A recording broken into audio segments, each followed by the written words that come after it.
امریکہ اور اسرائیل کے لیے موت کا جال تیار، رشیا میدان میں آ گیا۔ رشیا کیا کر رہا ہے، کس طرح ایران کی مدد کر رہا ہے؟ عامر رضا سے تازہ ترین صورتحال کے بارے میں بات کرتے ہیں۔ عامر بھائی، ایک زبردست خبر آئی ہے، ہمارے ناظرین کو بتائیے گا۔ یہ خبر واقعی زبردست ہے کیونکہ جس دن سے جنگ شروع ہوئی 28 فروری سے لے کر جب اسرائیل اور امریکہ نے مل کر ایران پر حملہ کیا تھا اور اس کے سپریم کمانڈر جو تھے علی خامنئی ان کو شہید کیا تھا، اس کے بعد سے لے کر پوری دنیا اس بات کو لے کر سوال اٹھا رہی تھی کہ کیا رشیا خاموش بیٹھے گا، کیونکہ رشیا سب سے بڑا بینیفیشری ہے ایران سے۔ دیکھیں یہ دنیا کاروباری دنیا ہے، چاہے رشیا چاہے امریکہ اسرائیل ہے کوئی بھی ہے، اس کا سب سے بیسک نظریہ یہ ہوتا ہے کہ وہ اپنے کاروبار کو چلائے۔ رشیا پر بھی ویسٹرن پابندیاں ہیں اور اس میں اس کے لیے اگر کوئی بریتھنگ پوائنٹ تھا تو وہ ایران تھا، ایسے ہی ہے۔ کیونکہ ایران اس سے ٹیکنالوجی اور اسلحہ لے رہا تھا اور ایران اس سے جو ہے اس کے ساتھ تجارت کر رہا تھا۔ اب روبل اور تمن میں یہ جو تجارت تھی اس کو ابھی فروغ ملنا تھا، لیکن نیا یہ جو امریکہ نے اس کو کیا کہتے ہیں کہ نئی جنگ شروع کر دی اور اس کے بعد سے دنیا اس بات پر سوال اٹھا رہی تھی۔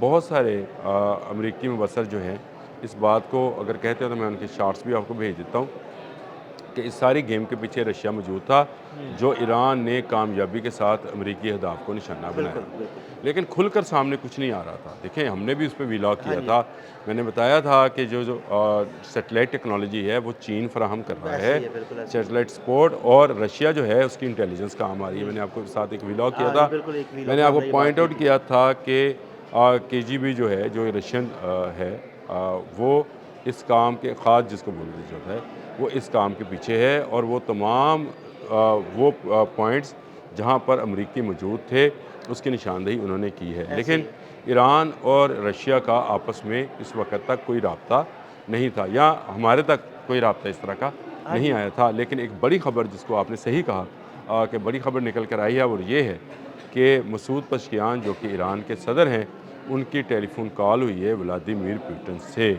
یہ پہلا باضابطہ صدارتی سطح کا رابطہ ہے، اور میں آپ کو بتاؤں ابھی میں ایک پورا آرٹیکل پڑھ رہا تھا کچھ دیر پہلے ہی جس میں مختلف جو دفاعی تجزیہ کار تھے وہ یہ کہہ رہے تھے کہ امریکہ ڈونلڈ ٹرمپ یہ سمجھے کہ ایک مذہبی لیڈر کو ہلاک کرنے سے رجیم چینج ہو جائے گی، حالانکہ وہاں پہ حکومت جو تھی وہ مسعود پزشکیان چلا رہے تھے۔ یہ صرف مذہبی معاملات کو خامنئی دیکھیں، خامنئی کا فیصلہ آخری فیصلہ ہوتا تھا، لیکن جو حکومت چلانے والا معاملہ تھا وہ مسعود پزشکیان کا تھا۔ پزشکیان ہیں، عباس عراقچی ہیں، یہ وہ لوگ ہیں جو سیاسی طور پر معاملات کو ایران کا دیکھتے ہیں۔ فیس بھی ہے انٹرنیشنلی۔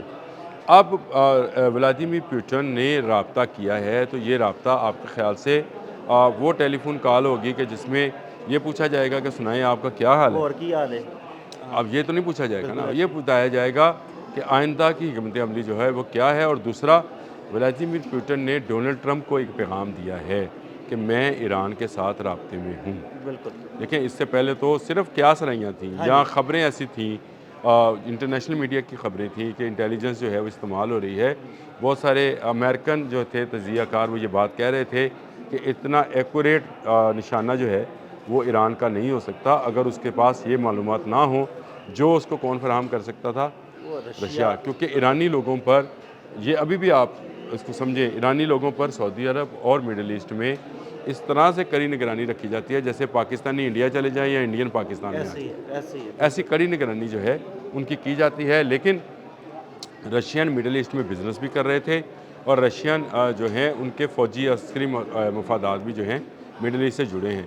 اب یہ ساری انٹیلیجنس کیسے مل رہی تھی، کون اس کو دے رہا تھا، اس سے ہٹ کر جنگ کے ان حالات میں، اس ادوار میں جب ایران ایک تھکا دینے والی جنگ جو ہے امریکہ اور اسرائیل پر مسلط کر چکا ہے، میں تھکا دینے والی پر آپ میرے سے کسی دن بات کر لیجئے گا، یہ تھک جائیں گے، ایران فتح نہیں کر پائیں گے، یہ بات ذہن میں رکھیں گا، الگ سے کر لیجئے گا۔ لیکن بات یہ ہے کہ یہ اسٹریٹجی پہ بات کیجئے گا، یہ ایرانی اسٹریٹجی ہے، اس اسٹریٹجی کا نام کیا ہے، اس کو کس طرح سے استعمال کیا جاتا ہے اور اس کا آگے آنے والے دنوں میں کیا اثرات نکلیں گے، یہ میں الگ سے بات کر لیں گے۔ لیکن اس وقت جو ہے مسعود پزشکیان کا ولادیمیر پوٹن سے رابطہ جو ہے یہ ڈونلڈ ٹرمپ کو کھلی چنوتی ہے کہ اب رشیا جو ہے وہ ایران کے ساتھ کھڑا ہے۔